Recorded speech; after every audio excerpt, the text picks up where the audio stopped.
Hello and good evening. Welcome to Scotland at 7. My name is Anne Duncan, and tonight we've been joined by a friend of Broadcasting Scotland, a writer and activist, William Duguid. William, hello and good evening. Good evening to you, Anne. I Looking hope you've forward been to keeping tonight. well. Yeah, Oh, yes. really nice to have you on. And before we dig into the discussions, we'll head to Ukraine update, day 253.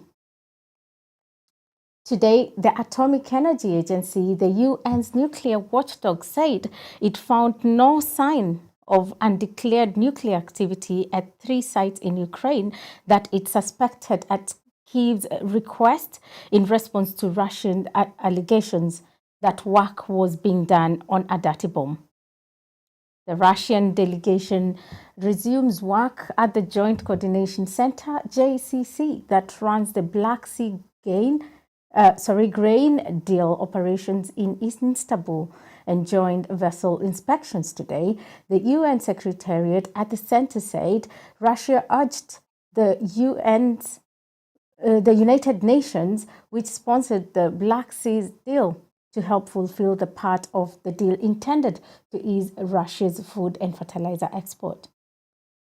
Ukrainian President Volodymyr Zelensky welcomed Moscow's humiliating U-turn and hailed a significant diplomatic result for our country and the whole world, he said. The Russian flag has been removed from the Kherson region administration, a building located on the west bank of the city where Ukraine forces made significant advances a few weeks ago. Ukraine's grid operator, Ukraine Niger, has confirmed that Russian missile attacks hit energy infrastructure in the Ukrainian region of Zaporizhia and Dnipropetrovsk late on Wednesday. The armed forces of Ukraine are estimating that about 730 Russian soldiers were killed yesterday alone, bringing the total to 68,900 personnel lost so far in the invasion of Ukraine. Ukraine's Zaporizhzhia's nuclear power plant has been disconnected from the power grid after Russian shelling damaged the remaining high voltage line, leaving it with just diesel generators, according to the Ukrainian nuclear farm Energoatom. A small anti-British protest in Moscow greeted British Ambassador Deborah Burnett after she was summoned by Russia's foreign ministry. Switzerland has committed to providing $106 million for Ukraine's energy infrastructure recovery. Russia said Wednesday it was fully committed to preventing nuclear war and that avoiding a clash amongst countries that have nuclear weapons was its highest priority.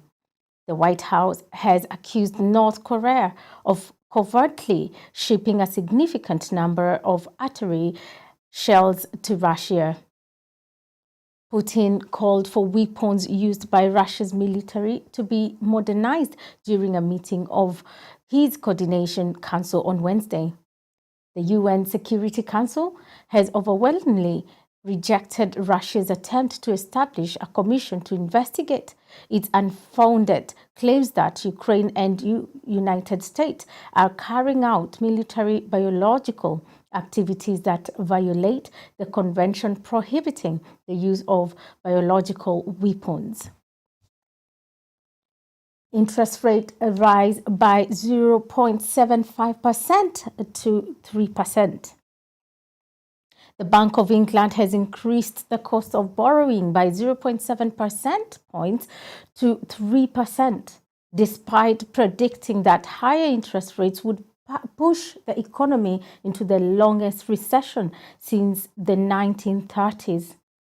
In a split vote, the Central Bank's Monetary Policy Committee, MPC, voted by a 7-2 majority for the biggest increase in rates since 1989, to combat an inflation rate that hit 10.01% in September. The bank blamed higher energy prices and a tight labor market for the decision to increase interest rates, matching rises in the last week by the US Federal Reserve and the European Central Bank. The last time rates increased by more than 0.5% was in 1989. John Major's government was forced into 2% rise during the exchange rate mechanism crisis in 1992 though the less than 24 hours before it was scrapped. Without taking into account the Chancellor Jeremy Hunt's likely squeeze on government spending in his budget on 17th of November, which could worsen the outlook for economic growth, the MPC said the economy was already contracting and would continue to shrink for 8 consecutive quarters for the summer of 2024 if interest rates continue to rise, as financial markets expected. The bank expects inflation, which hit 10.1% in September, to peak at 11% by the end of 2022 and then to fall probably quite sharply from the middle of 2023. SNP Treasury spokesperson Alison Thulis MP said the Tories have created economic turmoil, showing exactly why Scotland needs independence to reach its full potential. Scotland needs to escape the constant chaos of Westminster control. Despite warning that the UK faces the longest recession in a century and interest rates rising again to unsustainable levels, the Westminster government is still sitting on its hands rather than bringing the meaningful support. Millions more could be plunged into or further in poverty, and mortgage holders now face thousands of pounds extra in interest, with many at risk of falling into arrears or having their homes repossessed if they cannot afford it.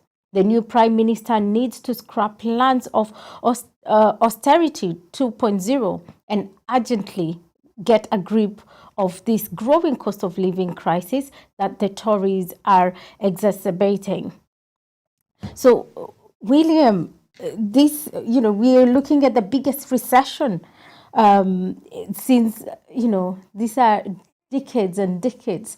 And, since 1930, right? Nearly a millennium. So what do you think, people on the ground are facing? Like, we've been talking about cost of living and mortgage, pension, and all this. Do you think there's a turning point? I think it's a very difficult point for ordinary folk contemplating still huge increases in energy payments, no certainty of support for energy payments beyond the spring, although there may be something for the poorest, increased mortgages for those who are not on a fixed rate that lasts quite some distance into the future, and immediately for people who are on a variable rate. And now, quite evidently, food prices beginning to rise in the shops to reflect the headline figures of inflation that we've been told about for some time. So it's a perfect storm. There are some questions about whether it was sensible for the Bank of England actually to increase interest rates at this point, because part of the effect of that surely is going to be to prolong the recession, because a recession is negative growth, which means people not spending. If individuals aren't spending and the government isn't spending because it brings in austerity measures, then where does any growth in the economy actually come from, assuming that that is a goal of the government, as they say? So it's a difficult situation. Economic orthodoxy says because the pound is under pressure, because the Central Bank of Europe raised the rates and so did the Fed, then the Bank of England has to do likewise. There are a lot of people now beginning to question that economic orthodoxy. As far as economists are concerned, Richard Murphy and Danny Blanchflower, for example, are in the head of that. Richard Murphy has a very interesting article in today's National about to what extent an independent Scotland should follow this sort of economic orthodoxy, and he would say not. But it is very difficult for any one country to go against the winds of economic orthodoxy. So I'm afraid it looks as if we are stuck with a very difficult time indeed over the next little while. I think it is true that inflation will fall sharply simply because the cause of it comes from outside of what people are doing in this country. It's things like the war in Ukraine and the knock-on effects from that. And to some extent, I have to say Brexit, although that's never mentioned. But because the real external causes are, if you like, one-offs, they had their effect when they began, and that's it. They're not going to get significantly worse. Then because inflation is year on year, then next year the actual rate of inflation should fall back, barring anything else happening. Of course, that doesn't mean prices will fall. At least they won't fall at this stage. Who knows, though, what will happen further down the line, because we're in for a period of considerable economic chaos, I think. Right. Then this leads us to also another related piece of news. UN rapporteur on extreme poverty warns UK. This is worst time for more austerity. The United Nations Poverty Envoy has warned Rishi Sunak that unleashing a new wave of austerity in this month's budget could violate the UK's international human rights obligation and increase hunger and malnutrition. Oliver de Schuster, the UN rapporteur on extreme poverty, said he was extremely troubled by likely multi-billion pound spending cuts, including possible real-term reduction in welfare payments to millions of the nation's poorest families. The UK government is due to unveil a crunch budget on 17th of November to fill the estimated £40 billion black hole in the public finances using tax rises as well as spending cuts. Frontline charities have backed a United Nations envoy warning that a new wave of austerity would deepen already high levels of poverty and hunger in the UK and break the international commitments. Food banks and campaigners for elderly and disabled people were joined by opposition politicians in supporting the UN's poverty rapporteur.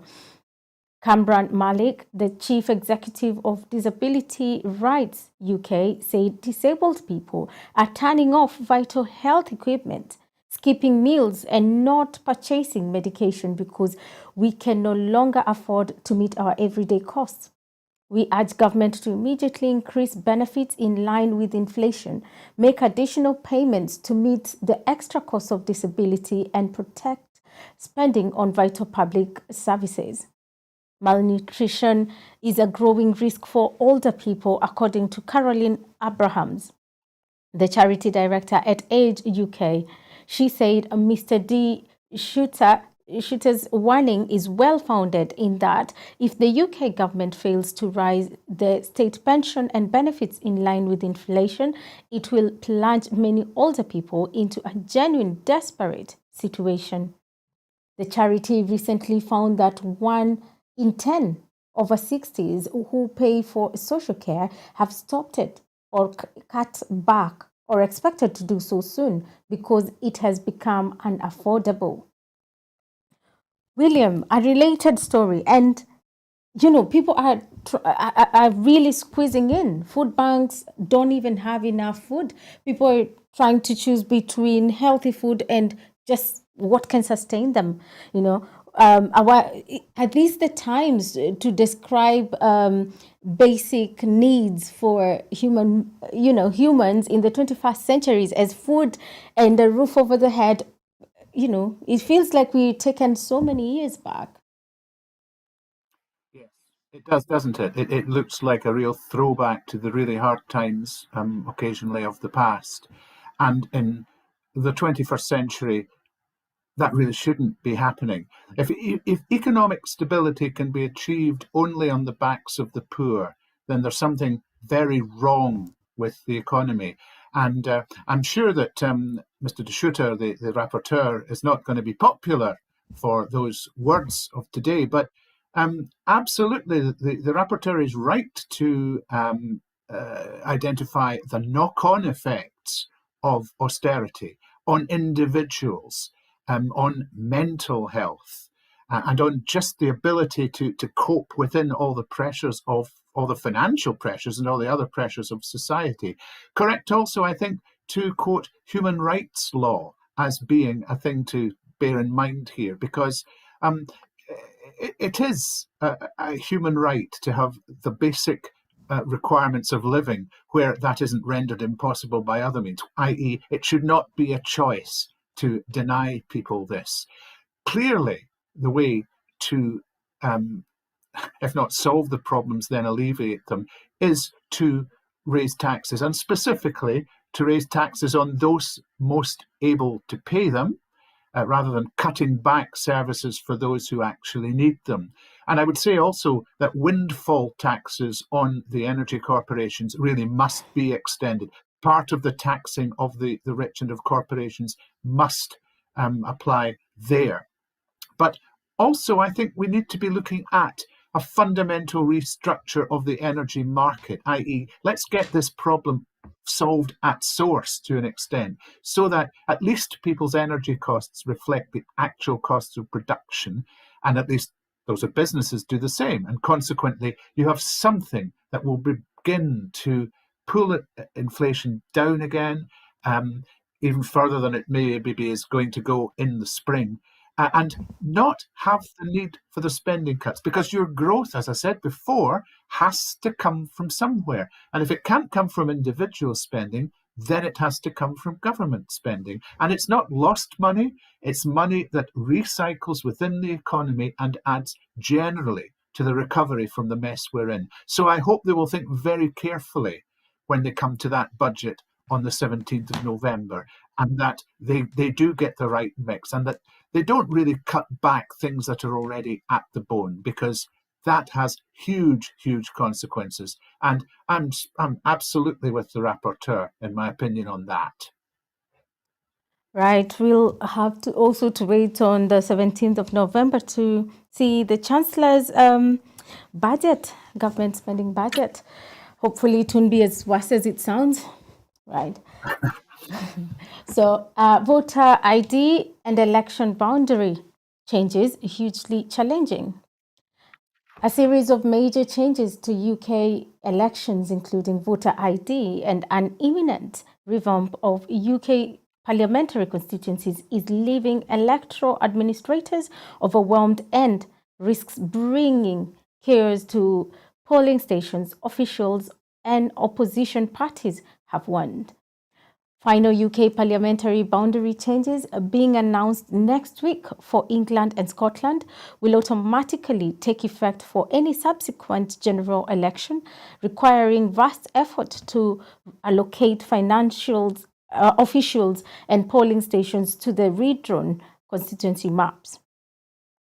This will also be the case for Wales and Northern Ireland, which are releasing the final changes to slightly different timetables. More pressing still is a law that will require all voters to show photographic identification to cast a vote, beginning with local elections in England next May. The Electoral Commission and the Association of Electoral Administrators, AEA, which represents election staff, say there is a minimal time remaining to introduce voters' ID, with details of how the system will work in practice yet to be published. The Department for Levelling Up, Housing and Communities, DLUHC, which oversees elections, is due to publish secondary legislation on issues including the type of ID allowed and measures to provide documents to voters without the necessary paperwork this week, but hasn't yet but has yet to do so. Voters' ID will apply to all subsequent English local authorities and UK parliamentary elections, as will a series of changes being introduced later, including new rules for postal and proxy votes, changes to voting rights for some EU nationals, updated accessibility guidelines for polling stations, and permitting votes from UK nationals who have lived abroad for 15 years or more years. As an official watchdog, the Electoral Commission does not generally comment on such issues, but in September, it took the unusual step of warning that the delays in setting out details of changes such as voter ID risk confusion, and that many elections team had reported difficulties finding staff and suitable venues. The Commission is understood to still be warning that the secondary legislation on voter ID has yet to materialize, and that without this, it and other groups cannot prepare properly for upcoming elections. Opposition parties have opposed voter ID and what has been described as of a rigid system for boundary changes. There is concern about the changes' potential for chaos. So, William, what do you think about the boundary changes and how it will affect Scotland? Well, I think the boundary changes probably will have a fairly minimal effect on Scotland, at least in terms of the proposals I've already heard about. I mean, presumably they are being finalised. So we lose a couple of seats, and in terms of proportion of the population, it's probably merited. I have to tell you, I rather hope that we don't have to be having this conversation at all too far into the future, because we're out of the Westminster system altogether. But it's not the boundary changes that particularly concern me. What actually concerns me a fair bit more, as I'm sure we're about to come to, is the introduction of voter ID in what seems to me to be a very rushed fashion, and one that even the Electoral Commission, which doesn't typically comment on such matters, is not happy about. Mm-hmm. Right. Okay. Moving. Do you have any examples of voter fraud? Well, I would very much question whether this voter ID thing is maybe a solution in search of a problem, because I don't think there is a serious issue with voter impersonation at the polling booth. There might be issues with postal voting, and I would certainly support there being safeguards for that. But to insist on photographic voter ID, currently unspecified, although perhaps it'll become clearer as time goes on. It has to go beyond passports, I think, and it has to go beyond documentation that is expensive to obtain, because otherwise you risk the effect of disenfranchisement, most likely, of the voters who are poorer. I would just mention in passing also that the introduction of voter ID potentially puts another roadblock in the way of the Scottish Government's backup plan for independence, which is to make the next UK general election a plebiscitary election, because we've already lost the 16 and 17-year-old votes from that. If we lose a whole lot more because of voter ID, then that is potentially an issue. It's not beyond solution. You just have to perhaps take a little bit longer to do it right, to specify the sorts of documentation you will need, and to ensure that the poorest people can get hold of them. But I don't see any sign of that in the current plans. Maybe I'll be surprised when they actually materialise. So, William, yes or no? This is an issue which should not be a priority at the moment. Yes or no? I don't think. No, I don't think it should be a priority. I don't think it's a problem. I'm very curious to hear your views on the next story. Manston Asylum Center not operating legally. The government has conceded that the Asylum Processing Centre at Manston in Kent is not operating legally after the Immigration Minister said legal action had begun on behalf of some of those held there. The centre is supposed to hold a maximum of 1,600 people and each for just 24 hours while initial checks are made. However, up to 4,000 people have been at the centre, some staying in terrible conditions for weeks. Asked if he believed it was acceptable that asylum seekers were being detained illegally at Manston, Graham Stewart, the climate minister, told Sky News, "Obviously not. None of us are comfortable with it. We want to tackle. We want to get a grip." That's exactly what the Home Secretary is focused on. Suella Braverman, the Home Secretary, was due to visit Dover later on Thursday. She is under pressure of repeated reports saying she ignored legal advice about the situation in Manston and the possibility that people held there too long could take court action. It has been reported that 11 asylum seekers from Manston were left at Victoria Railway Station on Tuesday evening with nowhere to stay, without winter coats, many of them in flip-flops. In this interview with Sky, Mr. Stewart appeared to distance himself somewhat from Braverman's rhetoric, which has included referring to an invasion of migrants during a common debate on Monday and a separate reference to the apparent problem of Albanian criminals. Albanian's Prime Minister Edi Rama hit back, saying the UK was falsely targeting nationals from his country as the cause of Britain's crime and border problems. So, William, do you think that the government is being discriminatory against refugees? Because there has been a lot of wrong use of words and a harsh way of dealing with this in the last couple of weeks. I think this is the final extension of the hostile environment that was introduced by Theresa May and the rhetoric from Suella Braverman. And Okay. Our apologies for that technical glitch, and now we're back. We were discussing with you, William, about the Manston Asylum Centre, which is being operated illegally. I'll launch into the sentence that I was on then, shall I? I was basically saying it does not reflect at all well on the UK government's hostile environment and chaotic execution of it, possibly willfully chaotic to make it look like somehow it's the refugees' fault and we just need fewer of them and then things will be better.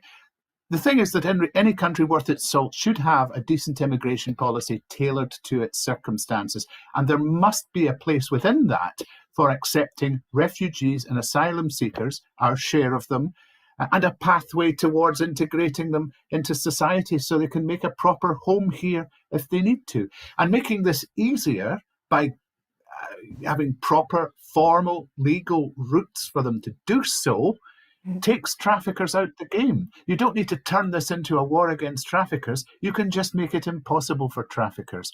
But that's not what the UK government wants to do, because the UK government is basically dog whistling to its right-wing supporters who do not like immigrants at all.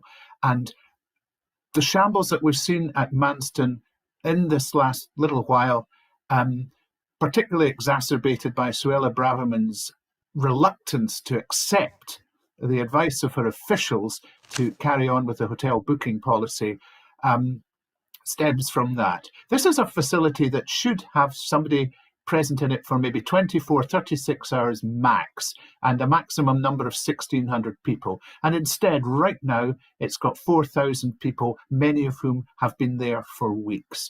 And that is simply unacceptable. And it's unacceptable to come out with inflammatory rhetoric against immigration as if it's a problem that hasn't been created by the government. It's a problem that should be solved by the government, and they should get on with it.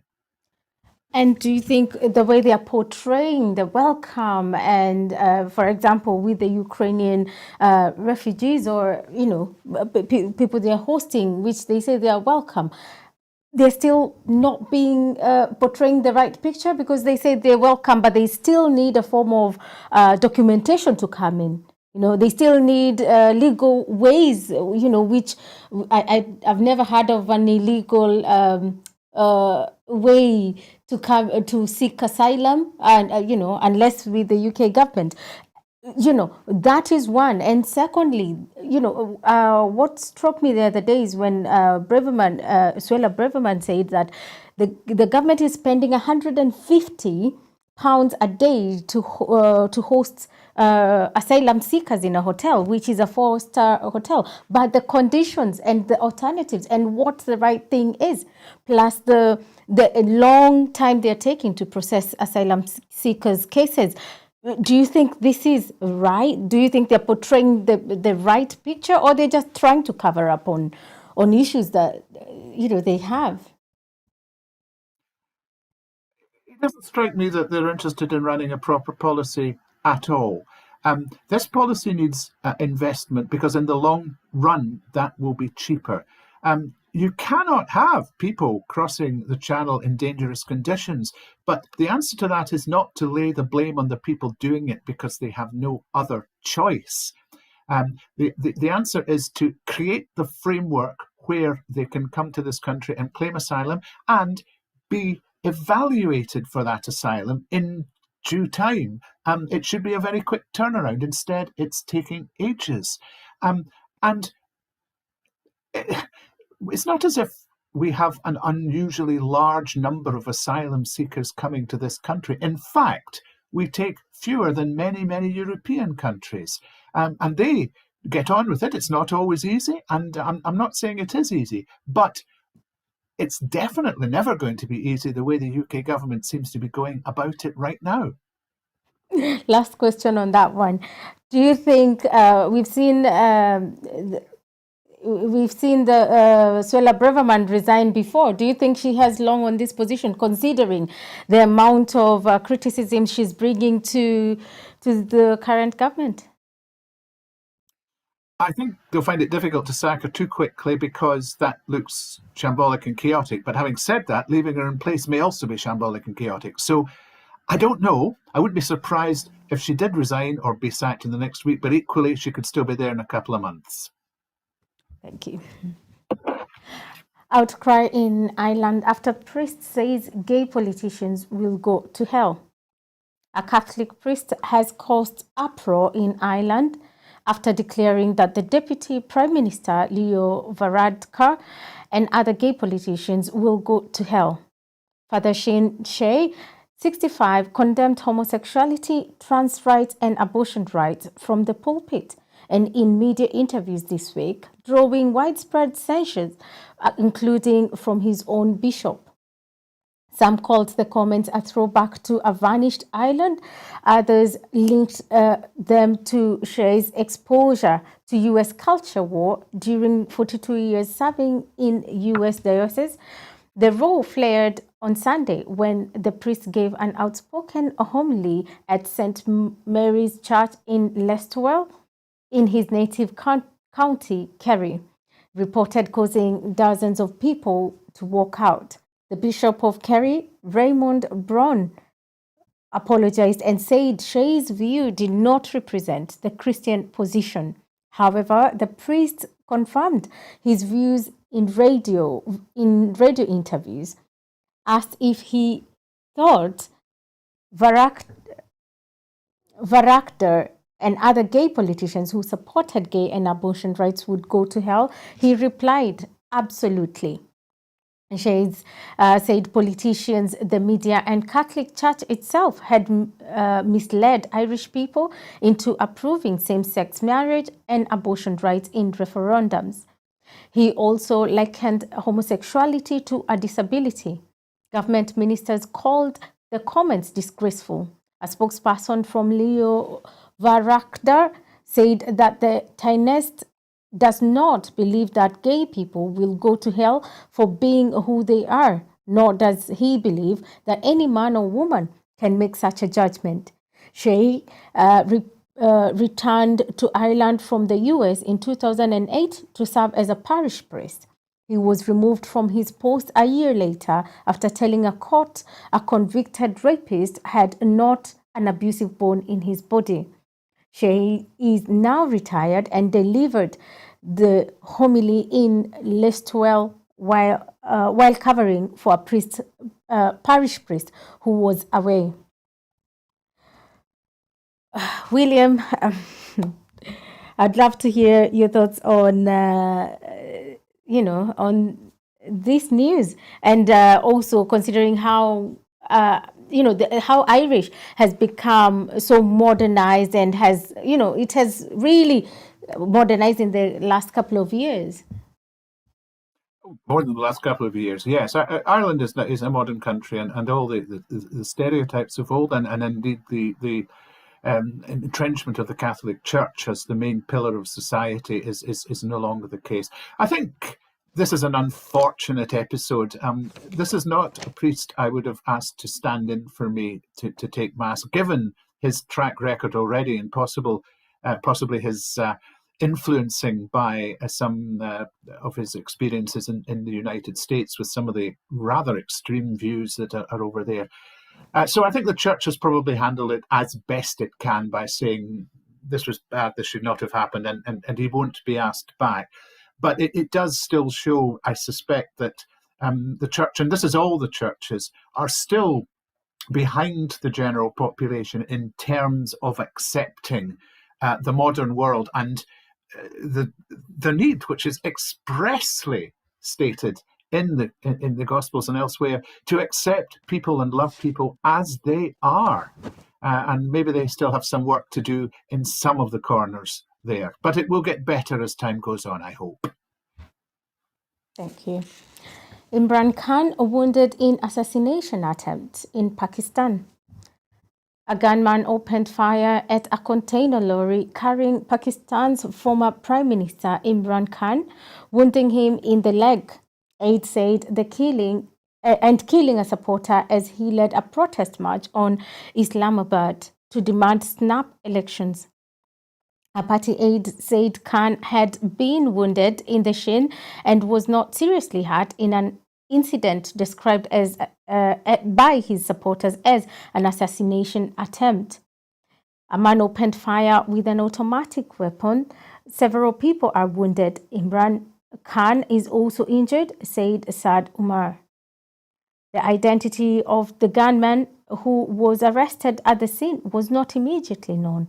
The attack happened in the Wazirabad district in the eastern Punjab province, where Khan's party, Tehreek Insaf Party, PTI, is in power. The former Prime Minister was traveling in a large convoy of lorries and cars heading towards the capital, Islamabad, as part of his campaign aimed at forcing the government to hold early elections that could see him return to office. Senator Faisal Javed from Khan's party, who was injured in the incident, talked to local media with blood on his shirt. One political worker has been killed and some political aides are injured, including Imran Khan. He is out of danger and we pray for him, he said. Punjab police confirmed that 7 people were injured and one person identified as Muazzam Nawaz was killed. Right. To Pakistan, and they're facing so much, the effects of climate change. Is this the time that democracy and political instability should be such a big issue with an attempt of assassination? Pakistan has a very long history of political violence, as do many places. Indeed, we are in the UK. We're not short of political violence now, so it's a very unfortunate episode.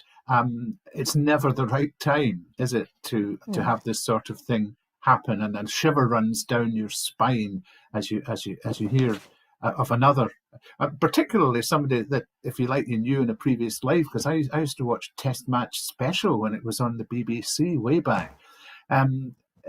It's a troubling time, but this is what politics is like in so many countries now, particularly as they become polarized and difficult. And we all need to do a lot of work to just make our politics perhaps more reasonable. I mean, I suppose that's a very glib attempt to answer what's happened here, because there is no real answer to it. But long term, we just need to take the heat out of politics and make it more about thinking rather than about this kind of action. Yeah. Moving on, preventing domestic homicides. A multi-agency task force will develop a new approach to helping prevent homicides in Scotland where domestic abuse is suspected. Partners including COSLA, Police Scotland, Social Work, Scottish Women's Aid, health boards and victims' representatives will work together to create Scotland's first domestic homicide review system. The task force will examine approaches in other jurisdictions elsewhere in the UK and internationally to help develop a Scotland-specific system which learns from the circumstances around domestic abuse-related homicides in Scotland. This will help agencies and organizations better identify and respond effectively to the risks associated with abuse and ultimately prevent further deaths. Homicide figures for 2021-2022 published last month showed a record low homicide rate, but also narrated that the number of female victims rose from 10 to 16. With more than half, which is 56% of those killings by a partner or ex-partner. The new domestic homicide review system will further deliver on Scottish Government commitments to eradicate violence against women and girls. It follows the passage and implementation of the Domestic Abuse Scotland Act 2018, heralded as gold standard legislation by campaigners, which has made ongoing controlling and coercive behavior in a relationship a criminal offence. Justice Secretary Keith Brown said men's violence against women and girls is one of the most devastating and fundamental violations of human rights.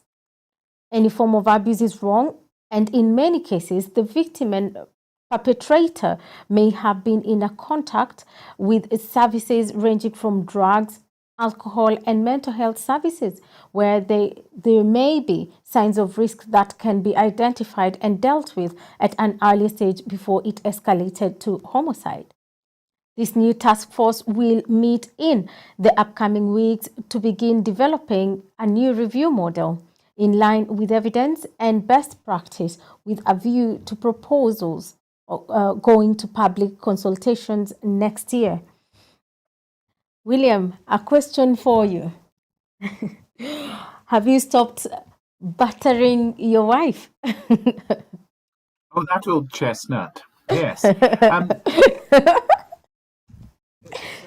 It's a good thing to be doing this. Clearly, Yeah.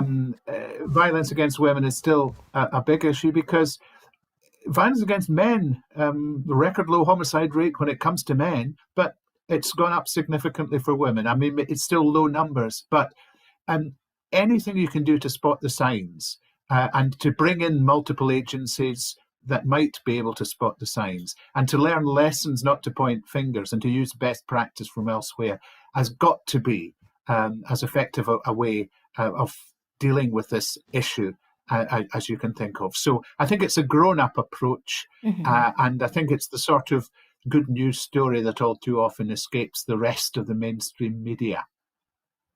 And I think you'll find this other new story also as good, good progress for Scotland. Additional residential rehabilitation and detox capacity for Edinburgh and Lothian.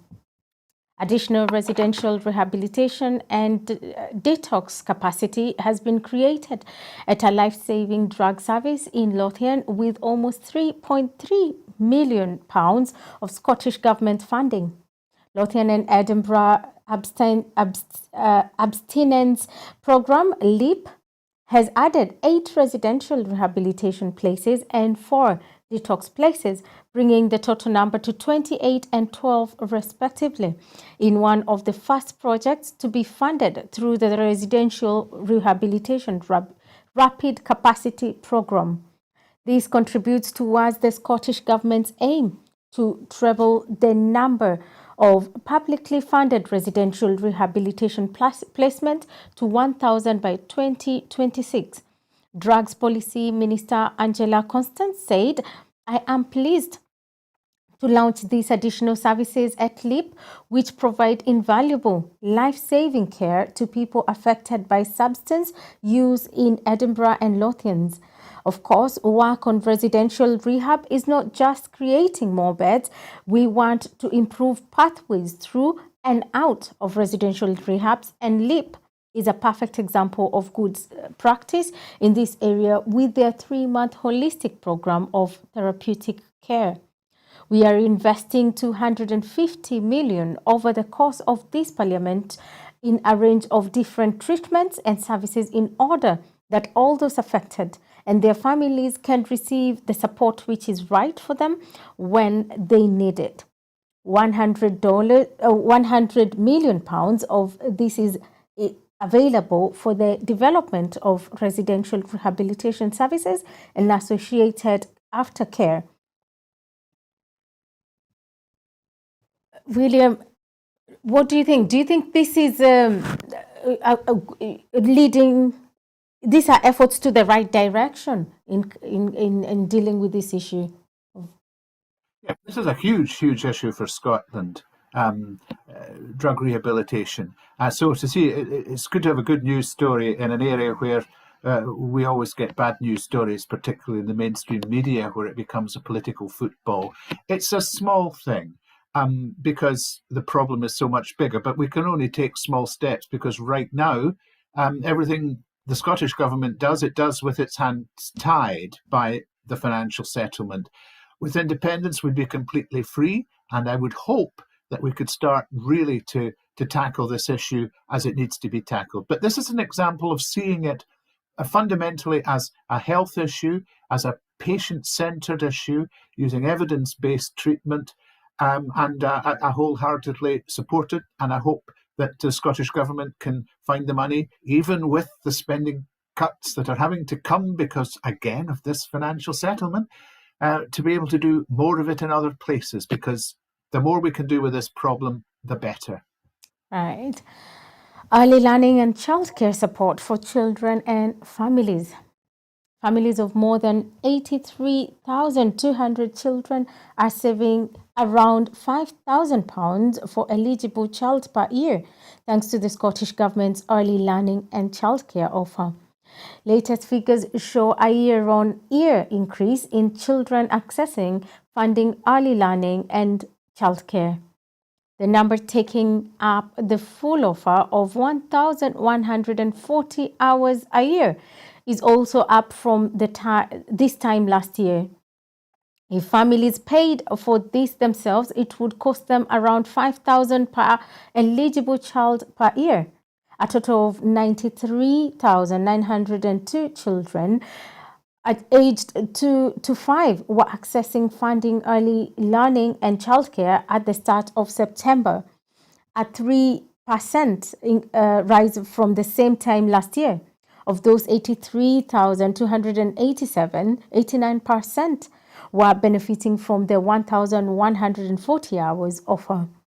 Children's Minister Claire Hughes said Scotland is the only part of the UK to offer 1,140 hours a year of funded early learning and childcare to all 3- and 4-year-olds and eligible 2-year-olds.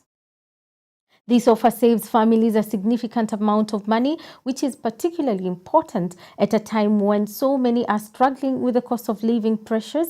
It also supports parents into work, training, or study. High quality ELC benefits children too by enriching their early years and giving them the confidence and skills they need to prepare them for school. We intend to expand our childcare offer even further, including building a future system of school-age childcare and a new early learning and childcare offer for 1 and 2-year-olds, starting with those who need it most. I take you're very excited to see such news.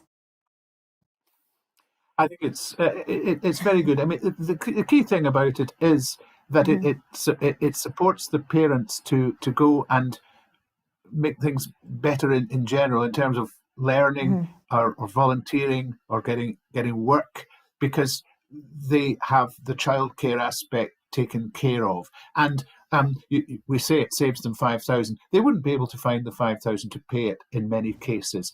But what's also good, I think, is that the expansion of the scheme is being looked at, because yes, there is the expansion required to the 1 and 2-year-olds, but also if you're looking at putting the school starting age up, as the Scottish Government is, you have to take care of the gap between where this support currently ends and where the primary education begins.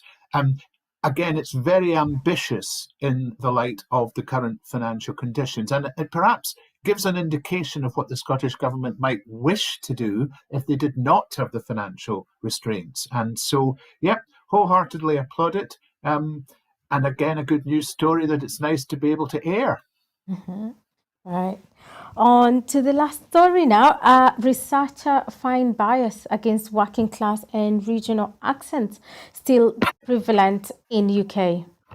The problem of accent bias is still prevalent in the UK, according to research that says many people with working class or regional accent fear their careers might suffer because of how they speak. Researchers who surveyed thousands of people across the UK found the young people from the north of England and the Midlands were much more likely to be concerned that their accent would count against them, compared with people from the south of England, except for London. One 18-year-old from the West Midlands told researchers that they did not want to change their accent, but they were convinced they needed to do so to get to university or find employment. The report speaks up, concludes that employers need to actively ensure that accent bias is taken seriously and does not become a proxy for other forms of discrimination. Among adults in the survey, 25% said their accent had been mocked or criticized at work, while 47% of university students and 46% of adults say their accent had been singled out or mocked in social situations. About 44% of sixth formers from the north of England said their accent had been criticized or highlighted, compared with 30% in Scotland and 24% in the south of England. The study also said public perceptions of accent had not changed over the past 50 years, with received pronunciations, sometimes known as BBC English or the Queen's English, rated as the most prestigious accent in 2019, as it had been in similar surveys in 1969. Both surveys ranked African, Caribbean, and Indian accents alongside those from Manchester, Liverpool, and Birmingham as the least prestigious. Sir Peter Lamb, founder of the Saturn Trust, which sponsored the research, said it is disgraceful that people are mocked, criticized, or singled out for their accent without their education, work, and social lives. I'm sure, William, this is not new. You know, people being discriminated because of accents or the school they started from or the names they hold. What's your take on this? We're far too wedded to to accents as a way of evaluating people. People should be evaluated by what they do, not how they sound. And I would simply raise the question, I know we're short of time, so I'll put it down to one sentence. What if Jacob Rees-Mogg spoke like Del Boy Trotter? Would we respect him? And if the answer is yes, we're fine, but I suspect not. Thank you so much. Thank you so much for joining us today, William. It's always a pleasure having you on Broadcasting Scotland. Thank you. Well, that is it for this evening. Before I go, I just want to remind you that at Broadcasting Scotland, we depend on the generosity of our supporters. So to everyone who has donated and to everyone who has signed up to make a regular monthly payment, thank you very much. Our programs will always be free to view. However, if you can afford £5 a month, please consider becoming a Broadcasting Scotland supporter. We have set ourselves a target of adding 10,000 new subscribers to enable us to employ staff to make more programs. From me and everybody at Broadcasting Scotland, it's good night and thank you for watching.